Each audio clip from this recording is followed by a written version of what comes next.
Ну, пользуясь традициями постскриптумов, я хотел бы немножко дополнить историю, связанную с моим образованием. Когда в своем видеоинтервью я сказал, что у меня был единственный путь дальнейшего обучения, это физический факультет Казахского государственного университета, поскольку это было логично после окончания Республиканской физико-математической школы, здесь я, наверное, немножко лукавлю. На самом деле было еще одно предложение, которым я просто не воспользовался. Когда я учился в 10 классе, меня и моего товарища вызвали в учительскую, где мы встретились с двумя представителями Комитета государственной безопасности Казахской ССР. По крайней мере, так они представились. Они сказали, что необходимо готовить местные кадры, и поэтому нам оказана великая честь, нам дается направление на поступление в Высшую школу КГБ в Москву на технический факультет. Поскольку там необходимы достаточно сильные знания для того, чтобы сдать вступительные экзамены, то вот выбор остановился на мне и на моем товарище. Вот. И первая, конечно, реакция была такая очень позитивная. Да? Ну, как же, мы же были тогда молодыми. Вот. И тут нас пригласили в Комитет государственной безопасности. То есть мы почувствовали свою значимость. Тем более вот в то время эта организация была такая покрыта ореолом таинственности, такая всемогущая организация. Вот, я пришел домой, сказал родителям, говорю, вот так и так, я получил предложение, и мне дают рекомендацию для поступления в Москву, вот, я хочу ее принять.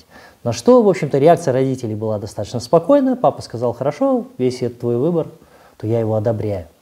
А на следующий день утром, это было воскресенье, вот, я проснулся от того, что папа сдернул с меня одеяло, вот, и начал громко кричать «Подъем!». Вот, ну, честно говоря, я хотел выспаться, а тут такая бесцеремонная пробудка. Вот, я встал, папе говорю, ты что случилось? Он говорит, привыкай, сынок, теперь ты будешь просыпаться так постоянно. То есть ты выбрал для себя Комитет национальной безопасности, это люди, которые должны исполнять приказы, которые живут по приказам. Вот. Ты не сможешь теперь принадлежать сам себе, ты должен принадлежать теперь системе, которая будет тебе указывать и давать приказы.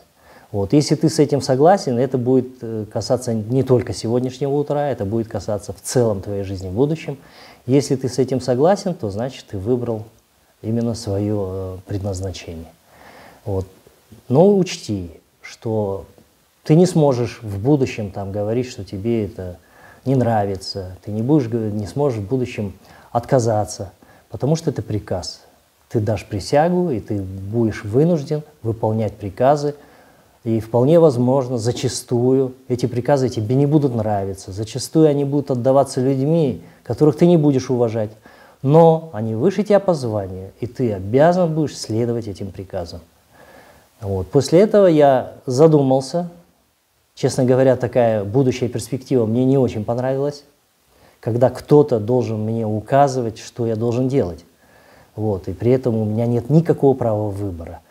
Вот. И подумав где-то дня 3, мы с моим товарищем, он тоже меня поддержал в этом плане, мы пошли, нашли тех 2 сотрудников, которые приходили делать нам это предложение, и я отказался.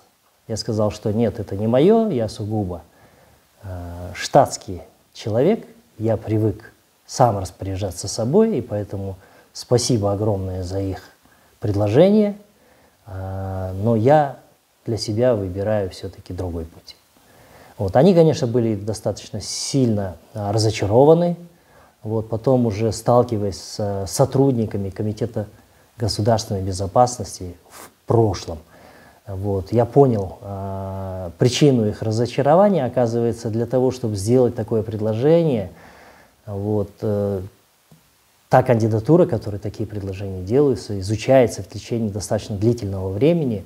И, скорее всего, нас изучали, мы об этом не знали. Вот, и, понятно, разочарование тех сотрудников, которые получили отказ от нас, вот, и потратили я думаю, ну, как минимум мне сказали полгода на то, чтобы изучить нашу биографию, там, окружение и сделать выбор и дать нам это предложение. Это вот был еще один из вариантов моего дальнейшего обучения, который на тот момент, в 80-м году, я осознанно отверг. Вот теперь, наверное, история о школьных годах и выборе специальности, она будет более полной. Спасибо огромное вам за внимание. До свидания, до новых встреч.